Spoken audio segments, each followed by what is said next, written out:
হৰি নাম লবলৈ ভকতে পাবলৈ নাই, কীৰ্তন কৰিবলৈ ভকতৰ সময়েই নাই।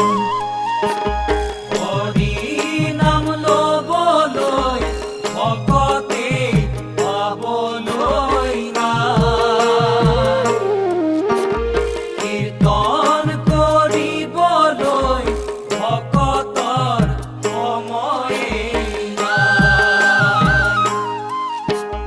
ভকত বৎসল